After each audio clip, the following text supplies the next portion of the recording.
Hi, this is Laura Lee Griffin. And this is Nikki May with the Startist Society, inspiring you to stop getting in your own way and start building an art biz and life that you love. We are artists who believe strongly in the power of community, accountability, following your intuition, taking small, actionable steps, and breaking down the barriers of fear and procrastination that keep you stuck. Follow along with us on our creative business journey as we encourage you on yours. Laura, who are we talking to today?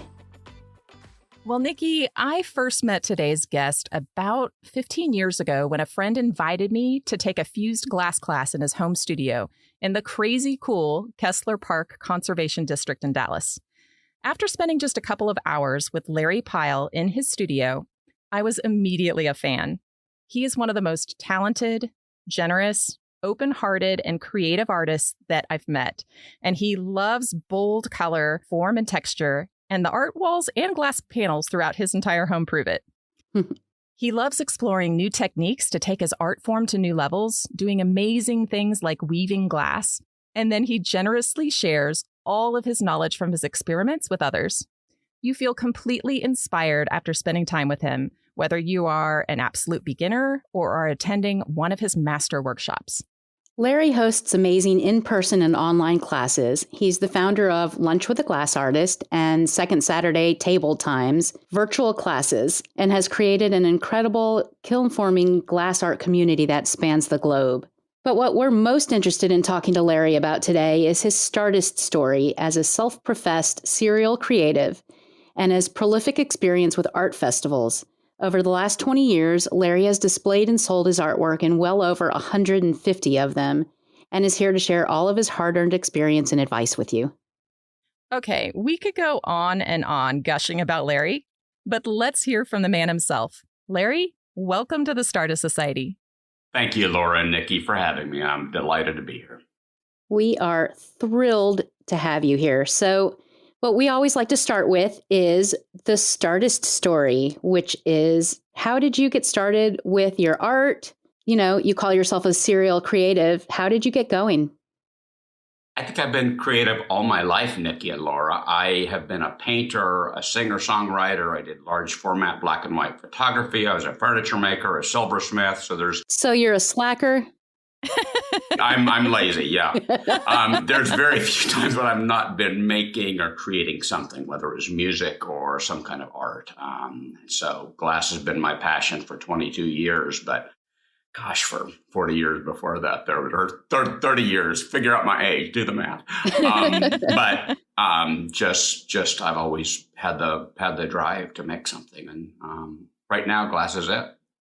So tell us a bit about what you did professionally before glass, and then how that moved into glass. You know, when people meet me, they assume that I'm a full-time artist, and I am a full-time artist, but I'm also a full-time professional until July 6th of 2022. I was a senior account executive for a large behavioral health insurance company. I'm trained as a clinical social worker. I have a master's degree in social work. Oh, wow. I did direct practice and administration of plans for major Fortune 100 customers, and that could be a 60-hour a week job, as it were, but I value work-life balance enough that I devoted that much time to art as well. So I'm busy. I'm not lazy by any means, right? But doing that job allowed me to also be creative in its own way. So that theme is my life. So you mentioned all of these different hobbies that you had done, which really weren't just hobbies, because you at some point turned those into a business for yourself. So tell us how that progressed. So I live in a 1926 Tudor home.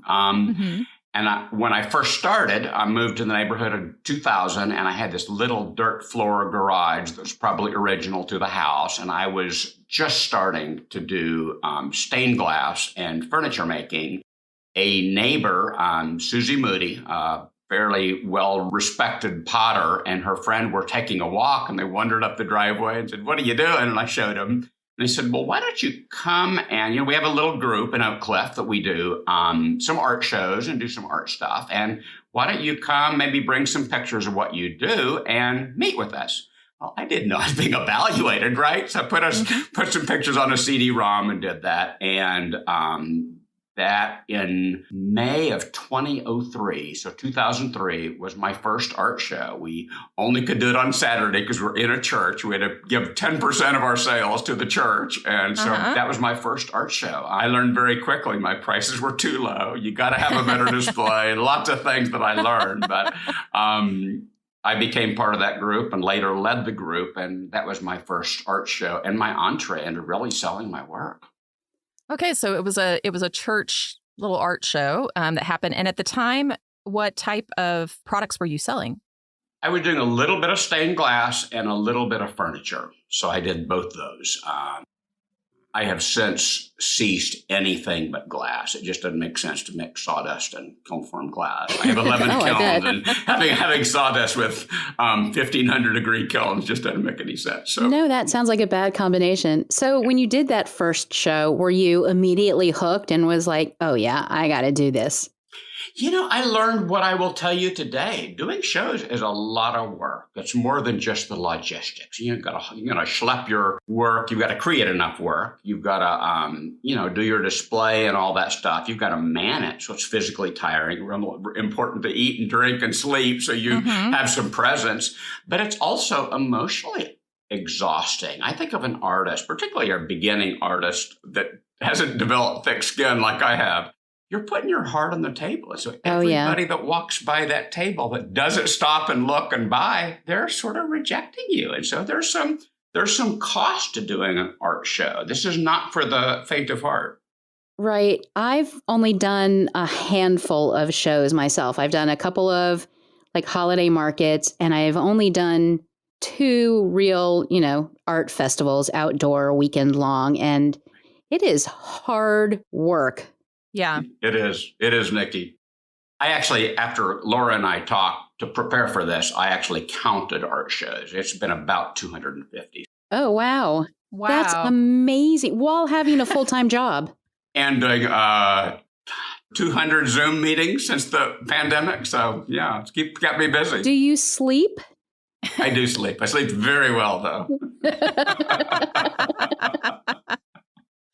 That is so impressive. Okay, so the very first one that you did was way back when, and what did you say, 2003 or so? 2003, May of 2003. I assume that this was more of like, hey, we have a table you can set up on the table. It wasn't, much more involved than that. Right.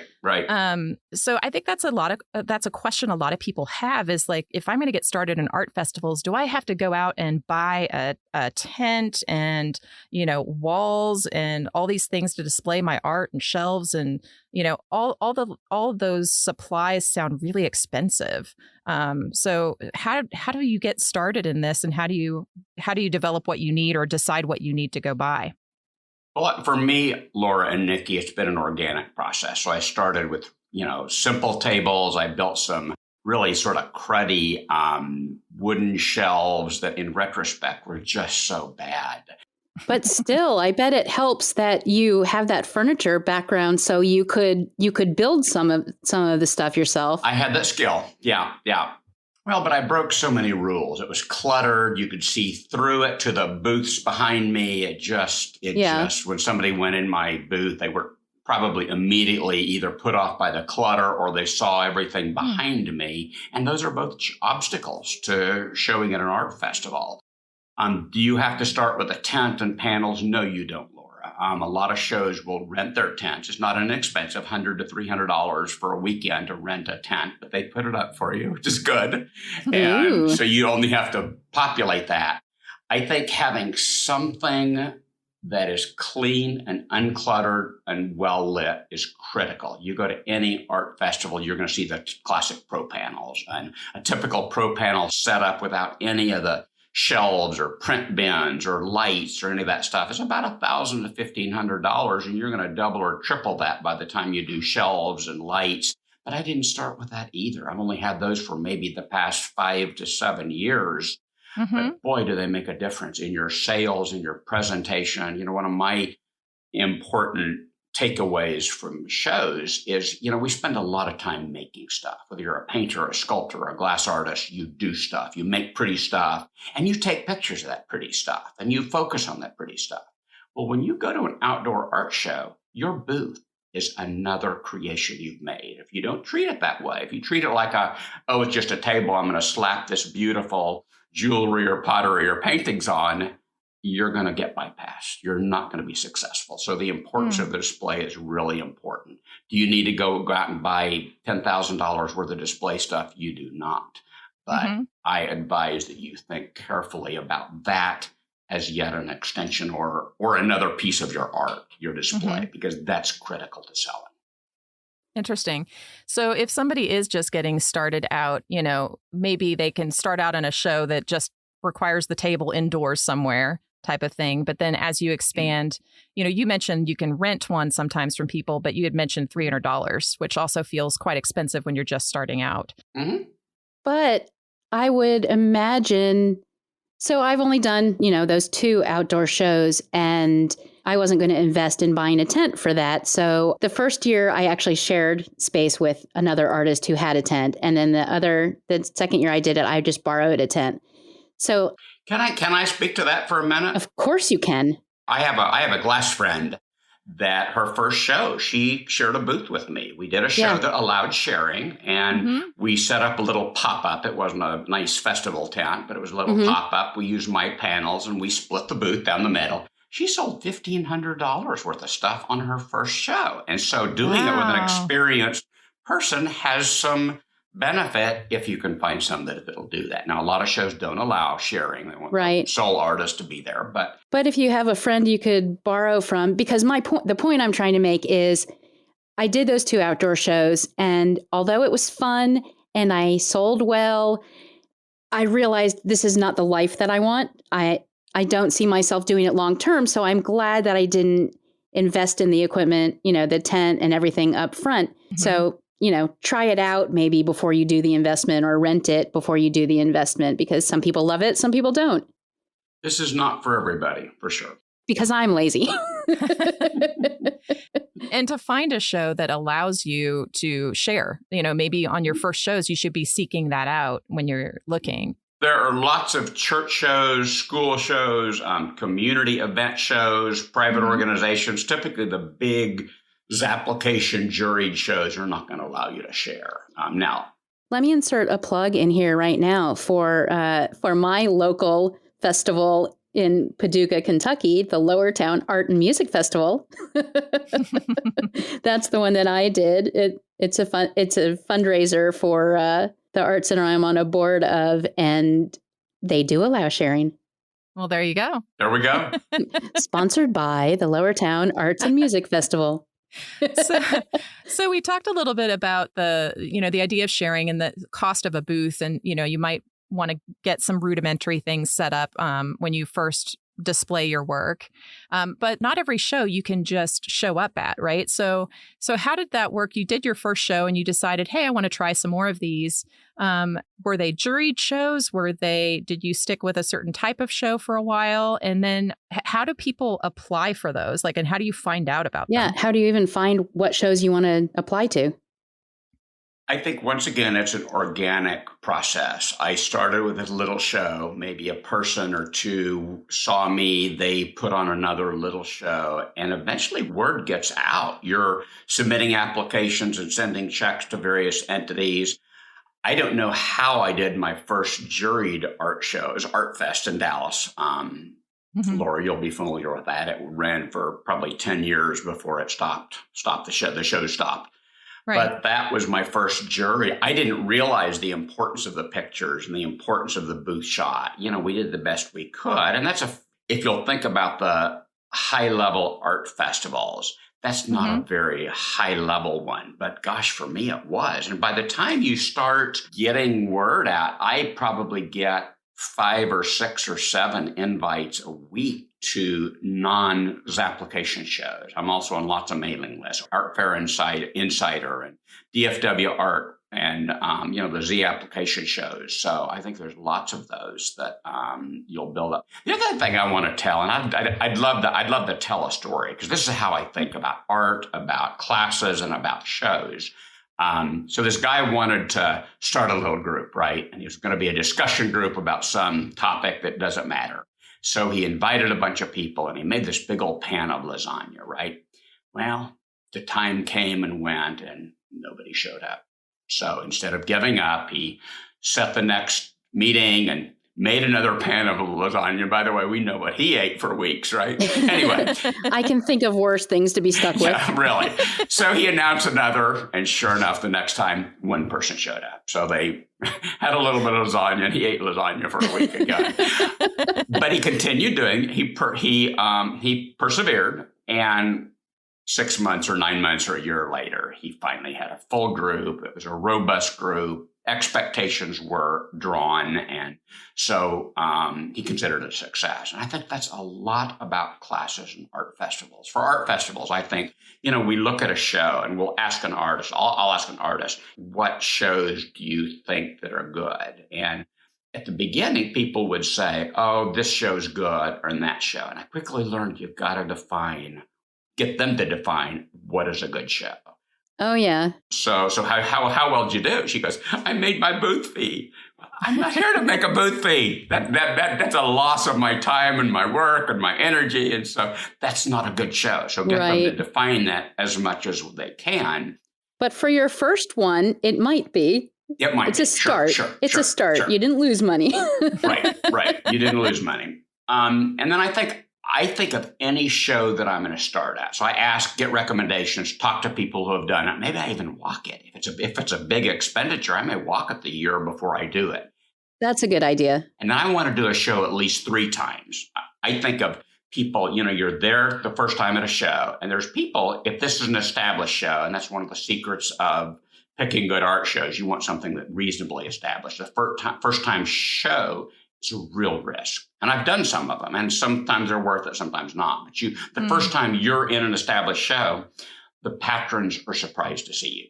They may love your work, but are they there to buy Laura Griffin? No, because they don't know about Laura Griffin. The second time, if you're there, the second year, they're going to remember you. They're going to be glad you're there. And so that's good. The third year, they're going to expect you to be there, and they're going to anticipate you to be there, and they're going to come. Think about when you go shopping. I don't know if you ever go shopping and just, I'm going to buy something, whatever comes up. I have something in mind, and that's true for art festivals. So if they're looking for jewelry and you're a jeweler, well, she's one of the 7 or 8 that I'm going to look at. And so there's some adage that lasagna, and in my house we call it we got to make lasagna. So we got to give it a chance. We got to think sort of in the long term. And so I think of a show, and when I'm thinking about ceasing to do a show, I may give it 3 tries. I may try, move my booth to somewhere else, or try a different promotional tactic. And then if it's still sort of a dog, then Larry decides, no, this is no longer for me. So that's a little bit of how I got into shows. I think Laura also knowing what requirements a particular show has. Nikki talked about the Paducah show having the ability to share a booth. That's great. But what do the jurors want? If you've ever sat in a jury process, it's fascinating. And several of the ZAP shows, the Fort Worth Main Street, St. Louis allows a public jurying, and they'll do typically 1 or 2 or 3 levels of jurying, and they allow the public to attend the first one. Oh, interesting. So you're sitting in this little amphitheater. You've got you've got the backs of 4 or 5 or 6 jurors, and they're sitting in their chairs. They've got their table and their pads or their rating sheet, and they've got a screen, typically a large screen. And the moderator will project typically 3 or 4 pictures of your work, your booth shot, read your art statement in about 10 seconds, and then they go on. And that's what you get. And so if you know that show, and Laura, the Fort Worth Main Street Art Festival, they want the artist to be narrow and deep. And I will never get into that one because I do weaves, I do drop vessels, and I do a couple of other things. I'm not narrow and deep. I don't meet their criteria. So why should I pay $50 to jury when I'm not going to get in? I still do, but I never get in. Other shows are much, much, much more forgiving. In fact, I think most shows are forgiving. If you show 2 or 3 styles or 2 or 3 gross, same gross genre, painting or jewelry or glass, but you can do multiple styles and they're pretty forgiving. But think about that. A juror has 10 seconds to give you yes or no. Wow. You better have great pictures. And sometimes, we spend so much time making, if Laura's making jewelry, she make this jewelry and that jewelry and that jewelry, takes great pictures, lovely background, maybe pays a photographer to do that. And then she just dumps this crappy booth shot. That may make or break your jury experience. So you'll want to think about that in addition to the things you make. A lot of things to think about. So let me ask you specifically about that one that wants it narrow and deep. What if you showed them only photos of your weaving pieces and you got in? Could you then sneak in some of the other pieces in the booth? Depends on the show, but they're really, really particular about sending people around and saying, did the jury pictures match what they are showing? Now, that show is unique. Most shows are not that particular. Not that strict. Yeah. Not that particular. Yeah. So again, and if you were to go to the Z Application site for the Fort Worth Main Street Arts Festival, it'll say, we want narrow and deep. Yeah. So they're not deceiving anybody. Right. They're forthright about it. But you got to decide if is that the show for me. Yeah. And I think there's many other things. Is your price point fair? I used to do little tiny elementary school shows, and I hate those, by the way. But when I was starting out, they were good. You got to start somewhere. Today, my price point would not support that. I don't have anything in my booth under $100, and that's sort of the maximum for an elementary school show, right? Or a PTA show, or many church shows. And so you've got to know the show, and that's one of the benefits of talking to other artists or walking the show. Okay, so you've mentioned several times the word Zapplication, and I know what that is because I've used it before, but I bet a lot of our listeners don't know what that is. So tell us about that. Sure. So Zapplication is a cool thing that basically I go into the Zapplication. Of course, I join and do all that stuff. Doesn't cost anything to join. But I fill out an application. I do an artist statement. I talk about my work and, maybe my price points, a little bit about me. And then they archive that. And so they must do 500 or more shows a year across the country. And so when I see a show I want to jury for, I say, click that. It opens up that application. My application goes in there. So I don't have to fill out that. I do 10 to 15 shows a year. And to fill out those applications and find the pictures would be crazy. They have an archive of all your photographs that you've submitted, including your booth shot. You say, I want to submit this one, this one, this one. That's my booth shot. And pay a fee. And a jury fee can run these days, anywhere from probably a low of 25 or 30 to maybe a max of 50. You pay for that, and then they prepare the packet, if you please. They manage the jury process, and I believe Zapplication gets paid by the jury fees, and then the promoters get the top 100 or 200 or 300, whatever kind of show it is, and then they manage it from there. And then they send you this thing saying, hey, Larry, you've been accepted, and you pay your booth fee, and the direct communications from then on out come from the festival. So it's a way to streamline the application process. Basically. Yeah, and I know from the other side, because I help run the festival in Paducah. Well, I don't run it, but I do the design work for it. But from the festival side, they put their calls out on there. So they fill out all the details and requirements for their application, and then we'll get Larry's and whoever else's and be able to use it to go through the jury process. So it's nice on both sides. And it sounds like then you don't have to put together this whole package and application every time. There's just pieces of it maybe you have to customize, but then you already have your artist statement and your work, pictures of your work and all of that available on there. That's pretty cool. Yep. Well, and you can have 30 or 40 pictures and 2 or 3 or 4 artist statement. Maybe I want to sound a little bit more philosophical and sometimes a little bit more concrete. Some applications will have 100 character limit for your artist statement. So you've got some options you can pick, but it's so much easier than filling that all out from scratch. So. Right. And maybe you have different bodies of work. So, for me, I might sell jewelry and prints, and I might only choose one of those to show a certain show. Right. So makes it really easy. So let's say that you get accepted into a show and you've applied, you get accepted. Either it's, sort of a fancy juried show or, it could be the local school. Kind of what comes next in that process is you've got to get all your artwork together. You have to figure out how you transport it, how you're going to market it, to get people to show up. Like, what are some of your suggestions and your experience in that area? Can I go backwards before we go forwards? Yeah, absolutely. You can go anywhere you want. I think a lot of people say, how do I pick a good show? And I think certainly talk to other artists, but I get lots of cold emails. They've gotten my name from some other list. And so they said, hey, we're doing the Mother's Day festival here. Will you come? And so I always ask a few questions. I ask, is this first time or has it been an established show? Mm-hmm. If so, what was the audience count, sales, if they tracked them, et cetera, et cetera. Usually they don't know that. They don't track that, which is sort of a strike against them. But I ask that. Mm-hmm. And then I ask, how will you promote it? So if they say, we're going to send it out in the PTA newsletter. Pretty small audience. I saw a Z application show recently that I was considering. They said the 50 artists we let in sold $20,000 worth of work.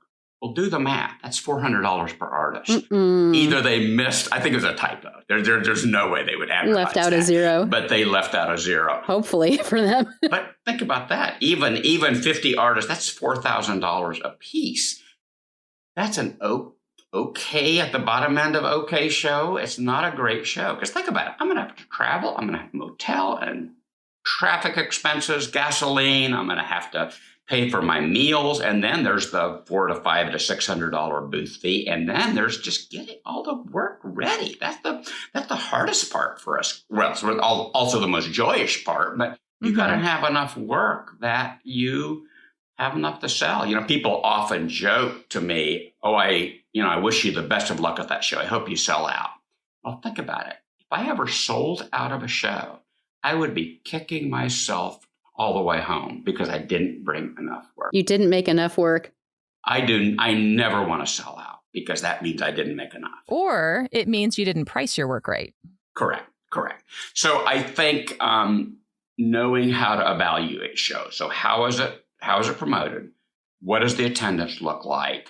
Is it juried or not? Will they let anybody in? Do they require handmade work? A lot of shows, the school and community shows will allow the multi-level marketing, they allow the Sensi and the, all the stuff Anything. That has nothing to do with handmade work. As an artist, I can't compete with Chinese boys working in a factory making cheap whatever. And so I've got to pick a show that goes with my story, which means individual, high quality, handmade, hopefully one of a kind work instead of mass-produced stuff. So you want to look at those when you're picking a show. And then I imagine you also have a bunch of artists that from these shows that you can ask, hey, did you do this show? How was it for you? What do I need to know? But get them to define how they define a good show. Because what is a good show? Newbies will say, I made my booth fee.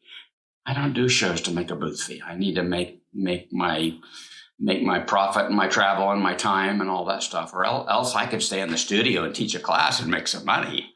But it's got to be worth my while. So. Well, I'm kind of curious because when people, get started, they may not have the funds to support, a bigger show or even have, enough work yet. And so one of the ways you can counter that is to have the right pricing. And you had mentioned in your first show, you realized, oh my gosh, I underpriced everything. How do you decide what to price? It's organic like everything else. And I think what you'll hear throughout my life is I'm completely self-taught. I don't have any art education. I've never taken a class in any of the stuff I talked about. Well, maybe one or two, but I'm not. Well, let me interrupt real quickly and say, I went to art school and I am not I'm not self-taught. I went to grad school. I didn't learn any of that. I agree. You learn by doing and by talking to other people. I think you try to look at materials and your time as much as you can gauge that. I make lots of stuff at once. They're all one of a kind, but I make lots of stuff. So you try to gauge your time. But I think the perplexing thing about art is I could do a painting. I'm not a painter, by the way, but I could do a painting. And if my last name ends with Van Gogh, it's going to get a lot more money than it is if it ends with Larry Pyle. And so I think you've got the tangibles, the materials and the time, but then there's all sorts of intangibles. What is your reputation? And I think as I grow, when I think about my first glass experience, I was selling little pieces for $19. Now my minimum price is $140, and that's largely because I've gained a following. One of the things about an art show is we think, the promoter's going to be a good job of bringing an audience and promoting this. And I hope that's true, but you better take responsibility for promoting yourself, because if they don't know you're there, expecting you to be there and understand your work, you're going to be a surprise. And that's not a good formula for selling. Certainly not a good formula for selling high-end work. Well, let's talk a little bit about that, the promotion aspect. So how do you promote yourself? If you hope that the festival will provide some level of promotion, but as you're mentioning, you have to promote your own work. How do you do that? I do a couple things. I'm pretty active on Facebook. I do Instagram. Lori, as you may know, I was a commercial photographer a long, long time ago. And so I'm a pretty good photographer. And so I take pictures. I take in process. I'm already thinking, and have been for at least 3 weeks, about Valentine's Day. That's the number one gift purchasing holiday we have. And so, I'm thinking, I already have a trunk show enabled. I've got Valentine's related classes, and I'm starting to promote those. I was signing a bunch of hearts yesterday that I'm going to frame. Well, I had them taking pictures of me signing the work. I had pictures of us laying out after we had attached them to the mat boards. And so I think posting in-process pictures. I also have a huge mailing list. There's a phenomenon in art shows. It's a question, I think. A lot of people don't think about it, but I do. Do you give out a business card or not? And I think you do not. And this is why. A business card is often a get-out-of-booth-free card. And so you hand the card to them, and they think, he thinks I'm going to follow up and buy some stuff later. Well, I know that's not true. And so what I say instead, I said, would you like to take a picture of my sign, or would you like to sign up for my mailing list? And that gives me the control if they sign up for the mailing list. They take a picture of the sign. Think about this. I was doing some photographs for a glass artist 3 weeks ago. He gave me his business card, which happened to have one of my photographs from 5 years ago, and I wanted it. Do you think I can find that business card? Heck no. But if I took a picture of that card with my iPhone, guess what? How many pictures do you have on your iPhone, Laura? Thousands. Hundreds, thousands. So they're not going to lose it. And it gives you a little bit of control. And you aren't going to let them off of the hook because they think if I don't buy something, there's something wrong. Well, I know that's not true, but they don't. And so why would I get them off the hook? And half the cards I would give out are kids who are just collecting cards with pretty pictures. It's a business expense that just is unnecessary. That is so interesting. Think hard about that. Yeah, I never thought of it that way, but I think that's such good advice. And also, I'm kind of curious, when you ask for people's email address, do you do that just on a physical piece of paper and a clipboard type thing, or do you have a digital way to collect that? I wish I had a digital way, but today I do it on a piece of paper. Which means a lot of post-show work, in addition to the pre-show work and the at-the-show work. So Lori, you had asked, once you get into the show, what next? And I don't think I answered that. I think year-round, I'm creating for shows. I have a storage unit full of art that I have to have an inventory because people, I've got a gift, I've got to get something. Larry, what do you have? I've got that level of need for that. And then I've got shows that I've got to get ready. And if I wait till the, 3 weeks before or 6 weeks before the show, I'm going to be humping it. And so I don't want to do that. So I prepare.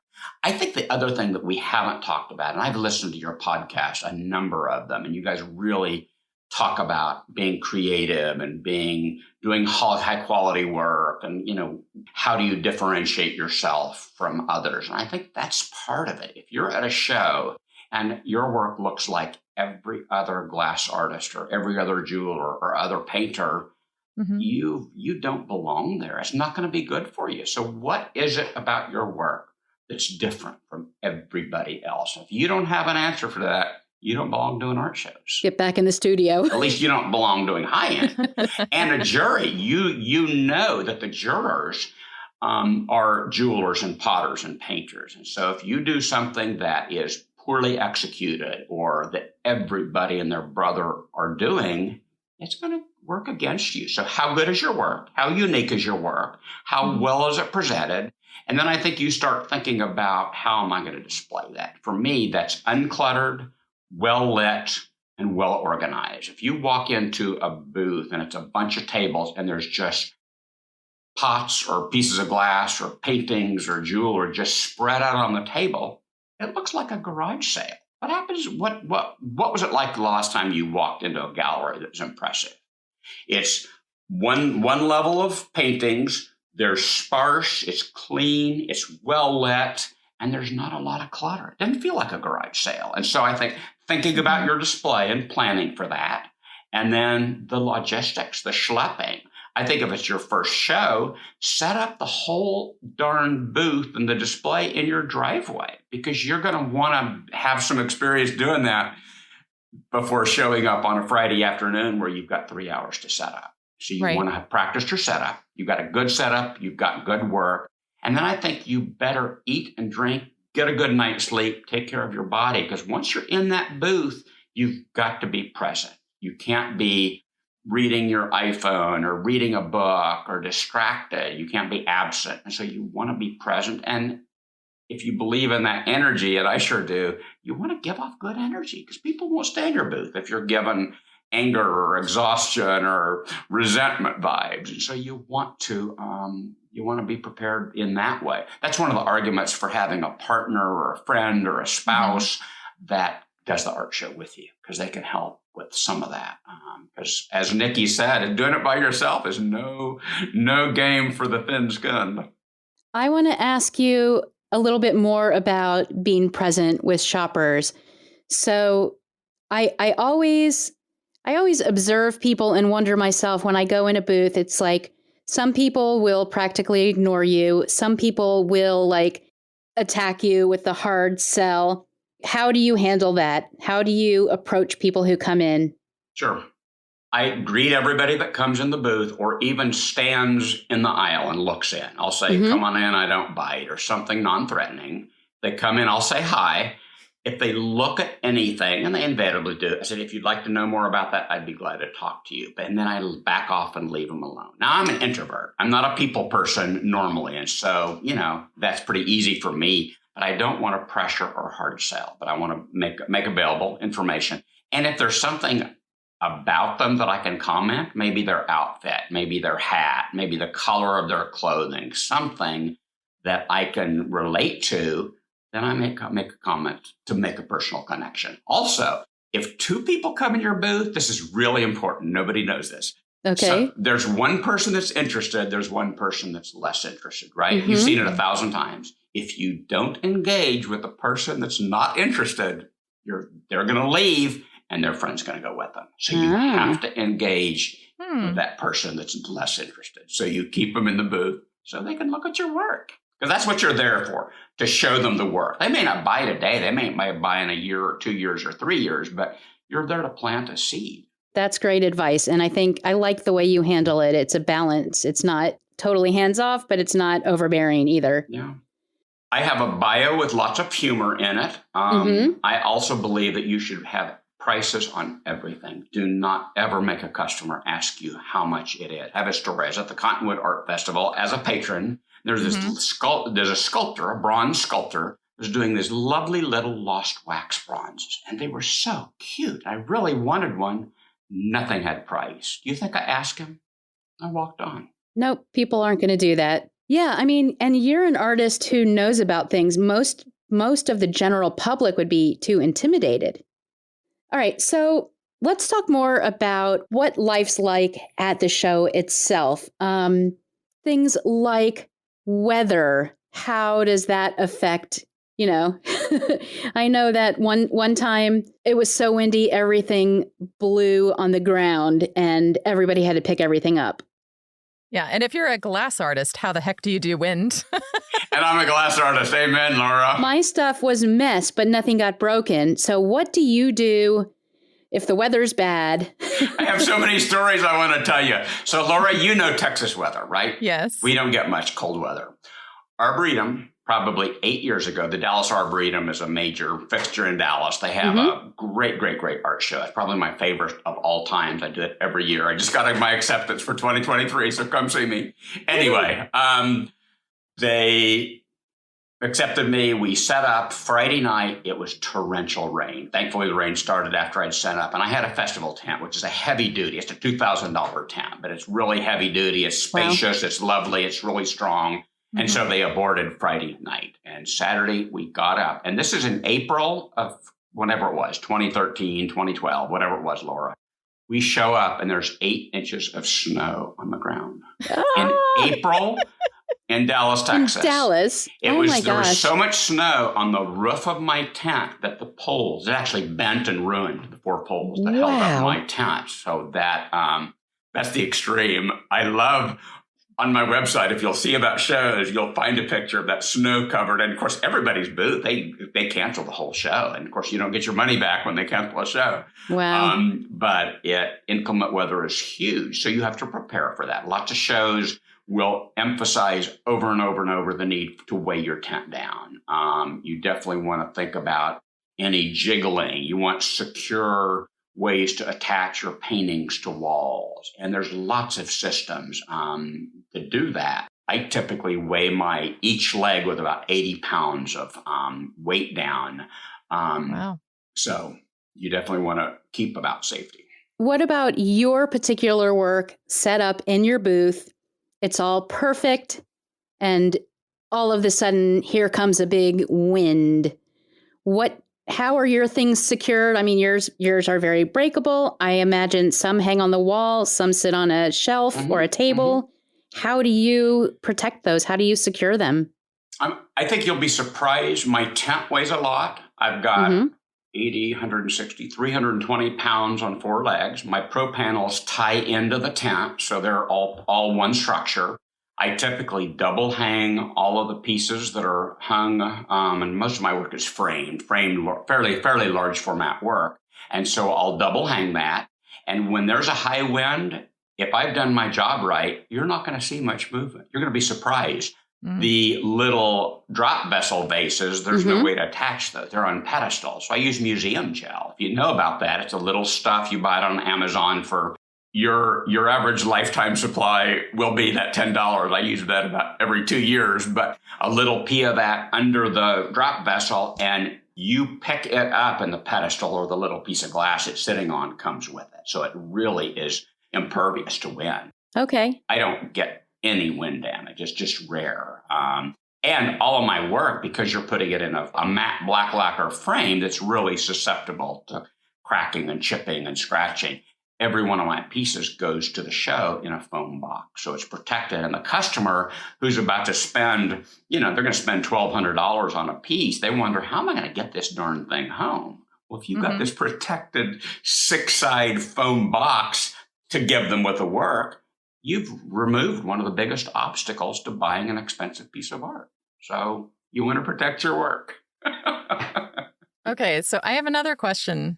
What happens if somebody comes in your booth, turns around their backpack, and knocks something off the wall? Have you ever had that happen? Or if that happens, it's my fault. It's not their fault. It's rarely their fault. I've had 2 pieces broken in the last 15 years. Both were dogs. Both were work on pedestals, and then a dog got alarmed and knocked something off the pedestal. And so I feel like that's my responsibility to keep things safely. That's part of the cost of doing business is you're going to have a little bit of loss, right? Yeah. Yeah. Now, if somebody did something on purpose, that's perhaps a different story, but I've never had that happen. Knock on wood. So, okay, another question. You'd mentioned sometimes having somebody with you there, because what happens when you have to go to the bathroom?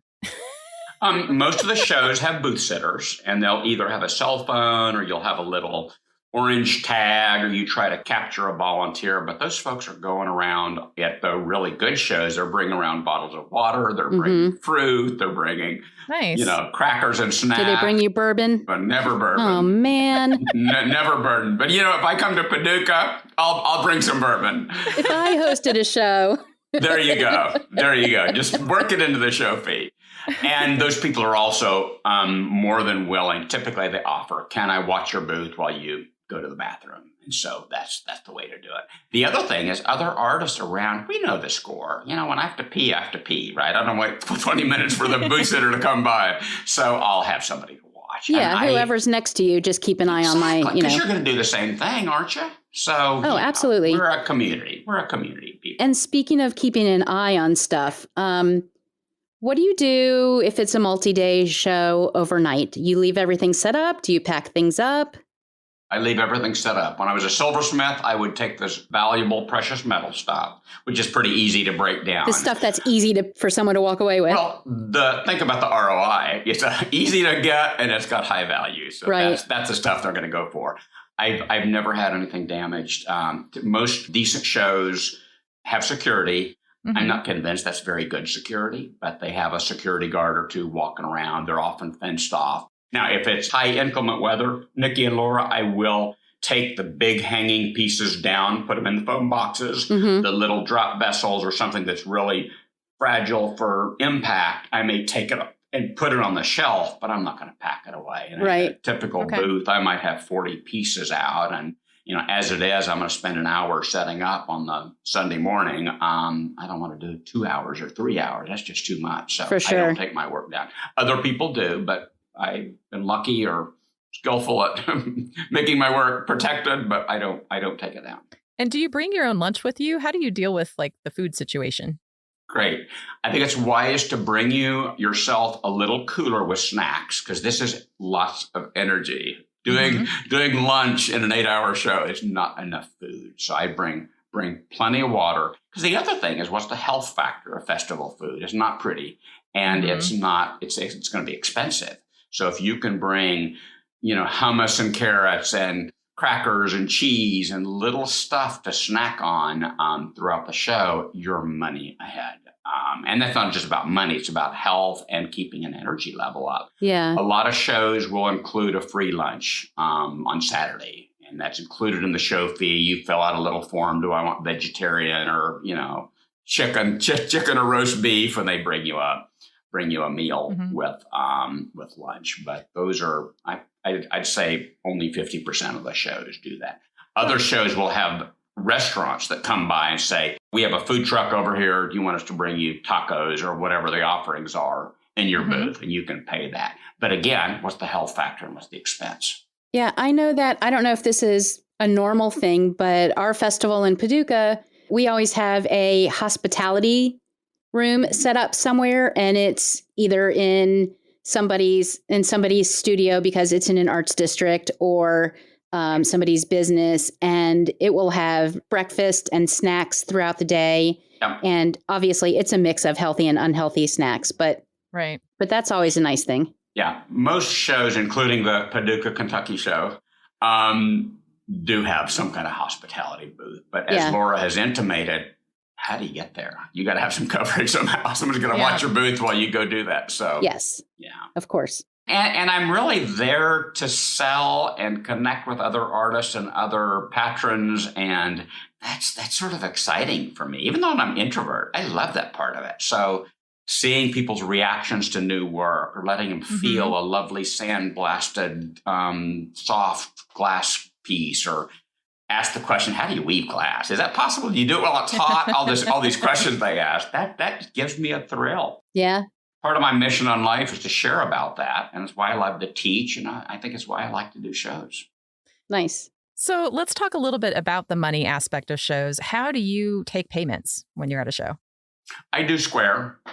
Used to be we'd get 50-50 cash versus credit card. And back in the day, we had a manual. You'd collect the credit card information on a piece of paper, go back to your hotel room, plug the credit card reader that you're spending $30 a month to have, plug it in, run the numbers. And or those big slidey things that you put it in. Did you ever do those? A knuckle buster. Yeah, you'd have a knuckle buster. I'm so glad those are gone. I am too. So as long as you have an adequate internet connection, and that can be a problem, you can run Square, and you don't pay a premium for manually running it. So I like the Square with the little card reader. The chip reader you insert the card into. Yeah, so I use a Square. It plugs into your phone. Right. Or some of them are, I guess they have Bluetooth ones now. Right. But if you're in a rural area, that's a challenge. I've been at shows where I had to write down the credit card number, which sort of makes your customer a little nervous, and understandably so. Yeah. But if you don't have any internet connection, you don't have any choice. Doesn't Square have an offline version now? Like up to a certain dollar amount, you can take it offline. If they do, I'm not aware. I think you can plug it in later and it's got a higher fee to it or something. Yeah. So especially if you're somebody who wants to travel and do these art festivals in different states and different cities, how do you deal with sales tax? Do you have to collect the sales tax? How do you know what to collect? How do you remit it? Is that something that you have to worry about in festivals? It is, and you have to have a permit for every state, Laura. Think about it. When I go to New Mexico, I better be registered with the Department of Revenue or whatever it is for New Mexico. So if you do shows in 10 states, you have to have sales tax permits for 10 states. So yes, you do. Knowing the local tax rate is the easy part. In Texas, it changes from community to community. Edom, Texas is different from Dallas, which is maybe different from Houston. I don't know. But anyway, you definitely want to do that. I've been to shows that wouldn't let you set up until you showed your resale tax permit. So they're serious about it. I had a show in Dallas that the revenue officer for the Texas comptroller showed up at every booth and said, "What's your name? What's your information?" Making sure you have a resale tax information. You don't want to short them on that. Yeah, I know in Oklahoma, where I live now, they actually have the ability in Oklahoma to do just an event, basically a one-time event tax where you submit the tax for that one time. So you don't necessarily have to have the full-on permit. Right. But it is interesting because I'm curious, are there ever any shows where they remit on your behalf? Not that I've ever done one. No. Okay.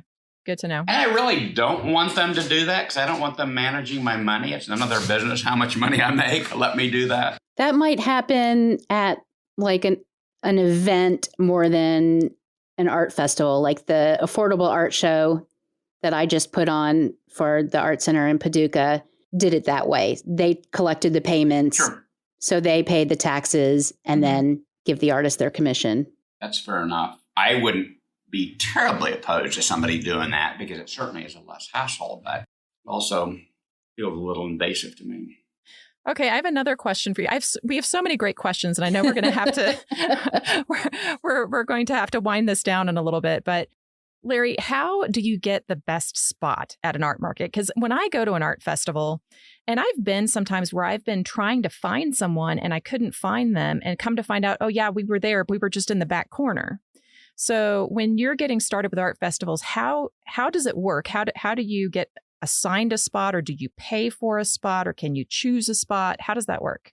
Well, when you talk about paying for a spot, the only options you really have is booth size. You can do a single or double booth, which is 10 by 10 or 10 by 20 in most shows, not the little shows. And what do you usually do?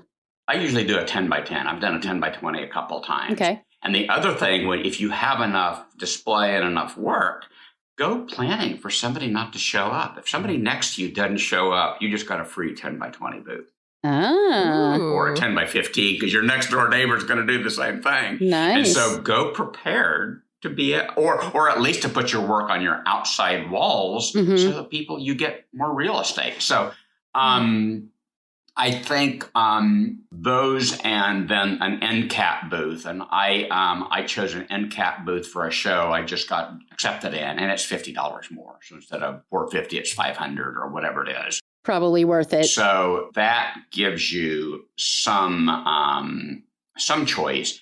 The other thing is some shows, I think particularly my favorite shows, will ask you, do you have a preference where you are? If you've walked that and have a sense of what sort of a place you want, I hate to say good because good is relative, but a sort of a place you want, give them that as your first choice. And be near the beer tent. Maybe. Everybody walks by. Yeah, but they're there with their sole purpose of buying beer. I want people that are there to buy art. Yeah, of course. That's why I won't do wine festivals, interestingly enough, Nikki, because they're there to... Yeah, but don't drunk people spend more? They do, but they're not there. They're not there coming prepared to schlep home art. Yeah. They're there to get wine or listen to music. And so I want a festival devoted to art. That makes sense. So I think, Laura, if you know where you want to be and they give you that option, do that. If they have a comment section, you could say, put me in X area. Right. I also think, and maybe this isn't a big deal, but it maybe fits with my personality. I'm a super nice guy with festival directors. If you'll think about that, and Nikki, you've been on that end.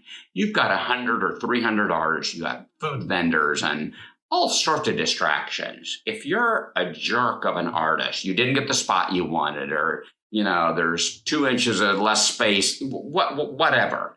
If I make a big deal about that, there's other artists that want that spot and they don't want to do it. And so be nice, be courteous, be professional, show up when you say you're going to, follow the rules. There was the last festival I did in 2022 at Rivershon Park, Laura, you know that area in Dallas, pretty nice, Tony area.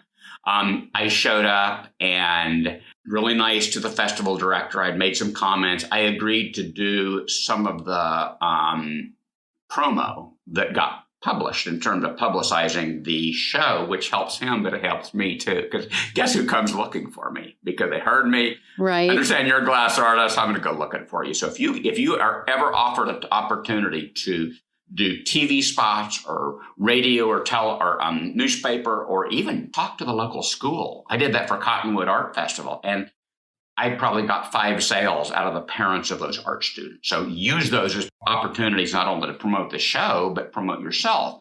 But I had done that. I was courteous. I was professional, showed up and he gave me a great spot. He was going to put me in this sort of cruddy area. And he says, no, I'm going to change my mind. I'm going to have you there. It was right at this perfect corner where everybody would go by. And I have to think that either it was good karma or I was just a nice guy, and he had a space that was open, and he let that happen. So, but most places you can't say, I want this spot. It's just not part of the game. Okay, so Larry, we want to talk a little bit about the bad word, the pandemic. No, it's a good word. It's a great word. It's a great word. Tell us why it's a great word. How did it change art festivals? How did it change your business? What did you do when festivals shut down? The short answer, before the pandemic, I didn't have 9 microphones and 2 video cameras. And that's the truth. I kid you not. I didn't know how to edit video. I didn't know how to edit sound. So when the pandemic hit, every art show that I'm aware of, large and small, just canceled. It was done. It was over. If you'd already juried and paid, they say, next year we'll give you a booth. And sometimes that happened, sometimes that didn't. But it completely eliminated any face-to-face classes. It just killed the whole thing. And you guys will laugh at me, but here we've lost sort of collaboration opportunities, learning opportunities, and showing opportunities. And I got personal. I think, from an artist, that's scary. So I started this little group, Lunch with a Glass Artist / Larry Pyle. And it was so egotistical to say that, but it wasn't that way intent. I thought it would be a couple of months. We would do this and then we'd get back on with normal. Here we are. Normal, he says. And so we started, it was just an open forum for an hour. People could do the Zoom. We were limited to 100 people. but we quickly got to 100 people. People were Wow. going from Canada and all over the U.S. and New Zealand and Croatia and just all over the world. Wow. Just to talk about stuff. And again, that organic word, Laura, we just saw someone suggested, well, what if we did a little didactic subject? Someone volunteers to talk about something, how to put on a good art show, right? For 30 minutes. And they do that. And then we have show and tell and Sherlocking. One of our members named the sort of questions and answers about technical stuff, Sherlocking. And so we did that, and we've been doing it. It'll be 3 years in March. Wow. As of last Saturday, we'd done 141 Zoom, 1 hour Zoom things. And I used to do brick and mortar classes in my studio. And of course, that completely eliminated. So once a month, I do what I called Second Saturday Table Time. It's not always on the second Saturday, which just confuses my audience, but you got to keep the branding up. And it's an in-depth didactic topic that I do completely in Zoom. And so I'll have a PowerPoint deck. I record those. And if you pay the low fee for the class, you get the recording. But people buy those. I sell those every week, recordings about my class topics. So give me a couple of examples of topics that you've covered. My three most popular, one is on screen printing. So screen printing with glass powder and glass enamels. Highly technical, highly focused, and not everybody does it. So it's a 2-hour Zoom. Ooh, I want to do that. I do one called Creating with a Vitrograph Kiln, which is a specialized kiln. I won't go into that, but there's this big secret, and there's lots of secrets in the art world. I think we live in a world of scarcity. We ought to talk about that sometime, Laura. Yeah. But I think people are reticent to share. And so there's been this big secret. And so in my December table time was about that. I said, darn it, I'm going to quit holding that secret. And so I gave formulas and examples and showed the process for doing this, what I call highly secretive process. I'm just not going to do it anymore. So that's another one. In the glass world, we struggle with displaying things without clutter. So I have two display your glass things about framing and matting and shadow boxing and mounting on metal and making your own stands, just a whole plethora of ways. Yeah, because you've even designed those, I think, for your Vitrium sculptures, right? You've designed the stand that they sit in, which is beautiful. I have them designed and have them made. Yeah. And I think you also sell those, don't you? I do. I thought I saw them on your website. They're expensive, but they're lovely. They're lovely. But I make no apologies. If you want quality and uniquity, who wants to go to China and buy a $20 stand when you can have something custom made in the powder coat color of your choice? And just doesn't make any sense. Because my theme is uniquity and high quality.